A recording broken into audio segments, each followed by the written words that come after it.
여러분 안녕하십니까? C채널 뉴스입니다. 대한문 앞 쌍용차 사태 희생자 분향소와 함께 살자 농성촌이 방화로 인한 화재로 전소되는 사고가 발생했습니다. 경찰이 용의자를 검거한 가운데 우발적 사고인지 배후가 있는 계획적 범행인지 수사하고 있습니다. 서정민 기자의 보도입니다. 지난 3일 새벽 5시 30분경 서울 대한문 앞 쌍용차 희생자 분향소와 함께 살자 농성촌에 불이 났습니다. 불이 난 직후 현장에 있던 쌍용차 해직 근로자 중 한 명이 소화기로 초기 진화에 나섰지만 불길이 잡히지 않았고 옆에서 자고 있던 동료를 깨워 황급히 대피했습니다. 다행히 다친 사람은 없었지만 천막 2동 가운데 한 동이 전소되고 나머지 한 동의 절반이 타면서 각종 생필품과 방송 장비 등이 훼손돼 약 850여만 원의 피해가 났습니다.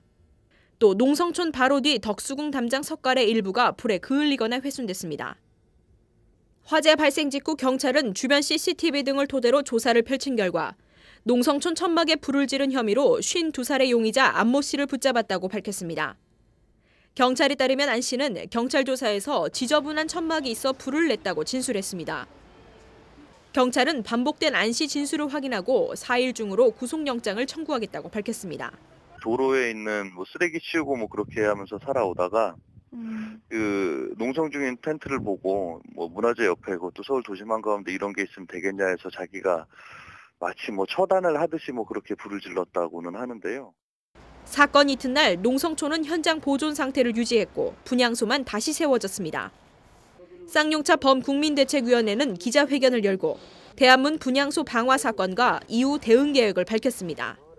대책위에 따르면 최초 발화 지점은 농성촌 뒤편으로 화재 가능성이 전혀 없었다고 밝혔습니다. 전기 온열 제품이나 담배꽁초 등 인화물질도 없었다고 증언했습니다. 대책위는 이번 방화가 단순히 사회적 약자에 의한 우발적 사고인지 아니면 배후가 있는 계획적 범죄였는지를 밝혀야 한다며 경찰에 엄중한 수사를 촉구했습니다. 목숨을 담보로 해서 사람을 죽이려고 했던 그 안에 잠을 자고 있는 노동자들에게 방화 혐의, 살인 방화 혐의를 교주했던 내용은 어떻게 되는 건지에 대해서 진실을 밝혀야 되겠습니다. 대책위는 구속된 방화범 용의자인 안모 씨에 대해 구속영장이 청구되기 전 면회를 신청하겠다고 전했습니다. 만약 경찰이 발표한 대로 우발적 범죄로 밝혀질 경우 안모 씨에 대해 무료 변론을 진행하겠다는 계획도 발표했습니다. 하지만 경찰 관계자는 피의자가 원치 않아 면담이 어렵다는 입장을 밝혔습니다. 경찰에게 이 부분을 명확히 밝힐 것을 애매하게 넘어가지 말고 명백하게 진실을 밝히는 엄정한 수사를 할 것을 촉구합니다. 한편 대책위에 따르면 수차례 철거를 요구해온 서울중구청이 지난달 17일 다시 한번 계고장을 보내왔으며 오는 8일 철거 행정 집행을 강행하기로 한 것으로 알려졌습니다. 이번 화재 사건 직후 중구청은 분향소 철거 여부 등 내부 논의를 진행했으며 논의가 끝나는 대로 범대위 측과 협의하겠다는 계획인 것으로 알려졌습니다. 이번 화재 사건으로 다행히 인명 피해는 없었지만 용의자의 범행 동기 등을 두고 논란이 계속될 것으로 보입니다. 행정당국이 철거 강행을 예고한 시점에서 발생한 방화 사건인 이상 단순히 우발적 사고인지 아니면 배후가 존재하는 계획적 범행인지 철저한 진상규명이 필요해 보입니다. C채널 뉴스 서정민입니다. 전국의 학교가 일제히 개학했습니다. 그런데 새학기를 앞두고 최근 한 유명 사교육 업체가 친구와의 우정보다 공부가 중요하다는 지하철 광고를 내걸어 논란입니다. 성적도 중요하지만 정말 우정보다 소중할까요? 이인찬 기자의 보도입니다. 학생 학부모 사이에서 이름만 대면 알만한 한 사교육 업체. 특히 온라인 강의로 이름난 이곳이 최근 여론의 문매를 맡고 있습니다. 지난달 말 이 회사의 지하철 광고를 한 네티즌이 SNS에 올리면서 그 내용을 두고 파장이 크게 번진 것입니다. 광고는 새학기에 친구들과 어울리며 계획했던 공부가 밀릴 수 있지만 수능 날짜는 밀리지 않는다. 친구가 공부를 대신해주지 않는다고 말하고 있습니다. SNS 이용자들은 우정 파괴 광고라고까지 부르며 업체를 강도 높게 비판하기에 이르렀습니다. 이에 최근 교육시민단체 사교육 걱정 없는 세상은 이 광고를 학생들의 불안 심리를 이용한 마케팅이라고 평가하고 이를 패러디한 내용을 만들어 배포했습니다. 특히 패러디 광고에서 어른들이 너의 우정을 만들어주지 않아라고 한 대목은 과도한 입시 경쟁으로 내모는 사회 시스템과 교육 정책을 우회적으로 비판했습니다. 또 한편에 있는 어른들이 아이들에게 더 이렇게 각박한 세상을 살도록 하는 게 굉장히 좀 문제가 크다는 생각이 들었습니다. 네, 그래서 아이들에게 성적이 다가 아니다, 대입이 다가 아니다 이런 이야기들을 해주고 싶었고요. 광고 논란은 단순한 해프닝을 넘어 우리 사회 뼈아픈 교육 현실을 반영하고 있습니다. 업체는 새학기 공부를 강조하기 위한 캠페인 광고라며 이해를 구하고 있습니다. 하지만 그 배경에는 학업 성적을 최우선에 두는 교육 현장 분위기, 즉 성적 외에 다른 것들을 상대화시킬 수 있다는 인식이 밑바탕에 깔려 있다고 볼 수 있습니다. 교육 전문가들은 우정과 성적을 단순 도식화하는 것은 학생들의 인격적 성숙을 막을 수 있는 일종의 폭력이 될 수 있다며 염려하고 있습니다. 또 교우 관계의 손상은 갈수록 심각해지고 있는 학교 폭력을 더 악화시킬 수 있어 우려되는 부분입니다. 그것을 위해서 승리하는 아이들도 사실은 인간 어떤 인격이나 인간성에 어려움도 생기는 것이고, 또 거기서 탈락한 아이들은 모든 걸 다 잃었다는 그런 절망감 같은 게 생길 수 있겠죠. 이제 그런 것들이 이제 학교 폭력으로 연결될 수도 있는 것이고. 무엇보다 공부의 진정한 목적이 무엇인지 학생들에게 교육될 필요가 있습니다.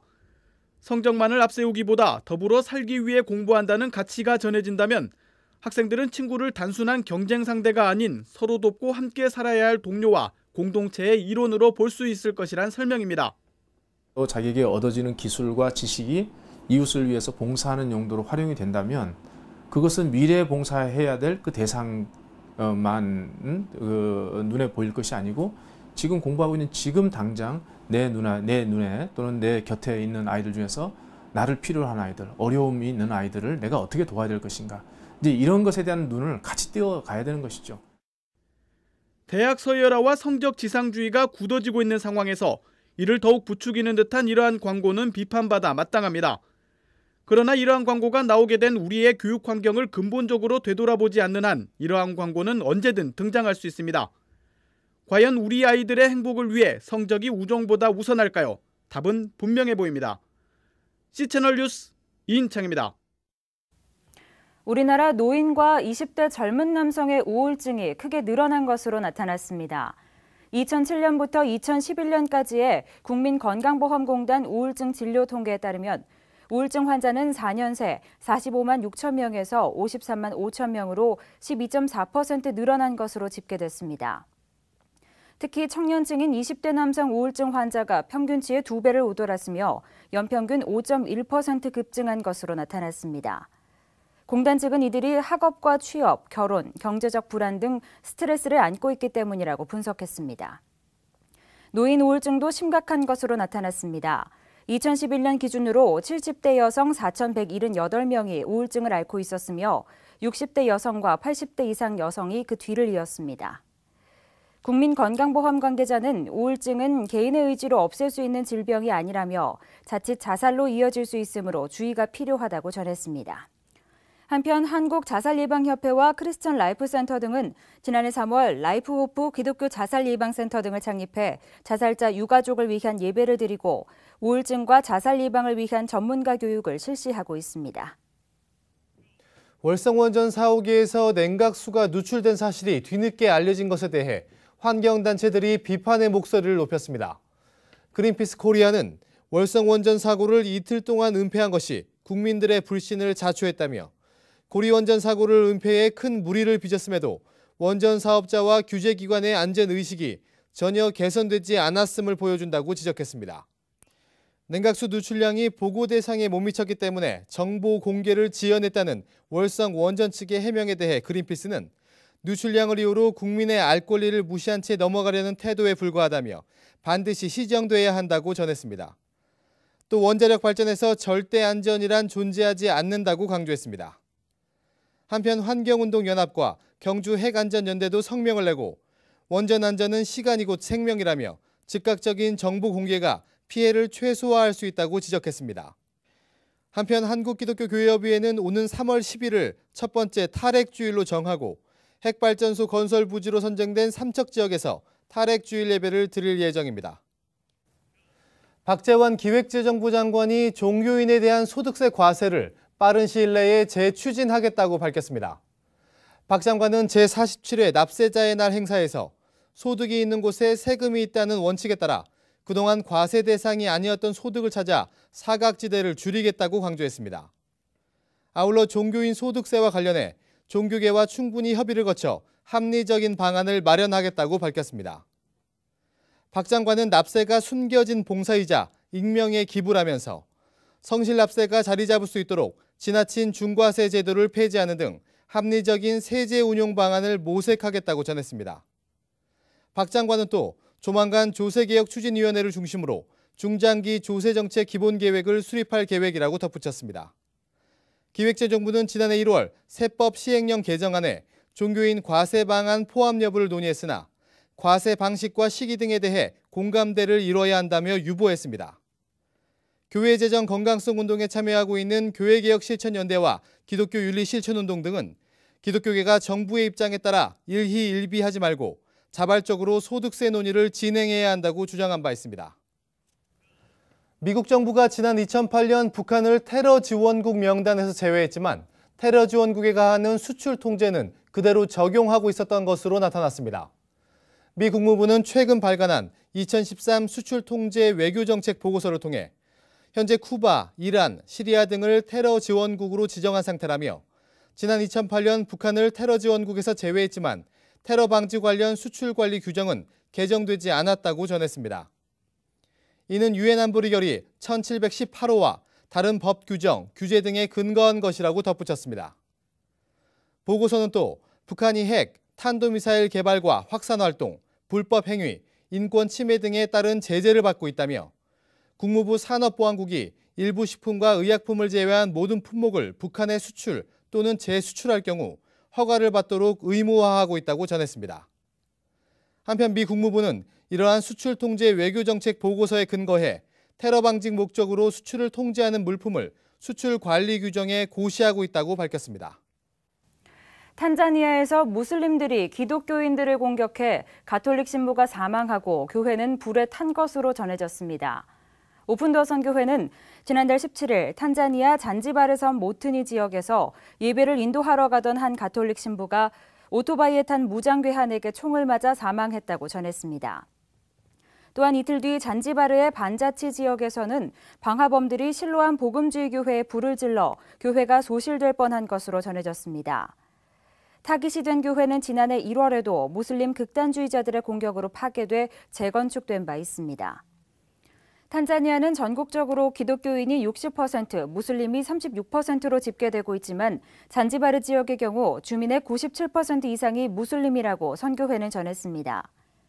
선교회는 최근 몇 개월 동안 잔지바르 지역에서 소수 기독교인에 대한 폭력이 증가했다며 이슬람교 동원과 전파를 목적으로 설립된 우암소 협의회의 증가와 연관이 있는 것 같다고 전했습니다. 이 밖의 뉴스와 날씨를 전해드립니다. 우리나라가 내년 3월이나 4월경 유엔 안전보장이사회 의장국을 다시 맡게 될 것으로 전망된다고 외교통상부가 밝혔습니다. 7대 종단 연합기구인 한국종교인평화회의가 제28차 총회에서 박근혜 정부가 사회적 약자 보호를 위해 힘써주길 바란다는 내용의 호소문을 발표했습니다. 학교 반경 200m 이내와 학원과 밀집 지역 등 학생 이동이 많은 구역에 정복 경찰관이 집중 배치될 예정입니다. 사이버 외교사절단 반크가 21세기 신에이그 특사 디지털 단원을 모집한다고 밝혔습니다. 디지털 특사는 SNS 프로필과 배경화면에 독도 사진을 넣고 5명 이상에게 퍼뜨리는 활동을 하게 됩니다. 날씨입니다. 전국이 대체로 맑은 가운데 한낮에는 완연한 봄 날씨를 만끽하실 수 있겠습니다. 하지만 아직까지는 아침 저녁으로 일교차가 큰데요. 환절기 건강관리에 각별히 주의하시기 바랍니다. 강원도, 경상도 일부와 제주 산간지방은 대기가 매우 건조합니다. 화재 예방에도 신경 쓰시기 바랍니다. 아침 기온은 대전 영하 3도, 강릉, 부산 3도 등을 기록하겠습니다. 낮 최고 기온은 서울 10도, 부산 15도까지 오르며 포근하겠습니다. 바다의 물결은 전해상에서 0.5에서 2.5m로 일겠습니다. 주간 날씨입니다. 이번 주 목요일에는 수도권 지역에 비가 내릴 전망입니다. 하지만 당분간은 큰 추위 없는 포근한 봄 날씨가 계속되겠습니다. 뉴스를 마칩니다. 시청해주신 여러분 고맙습니다.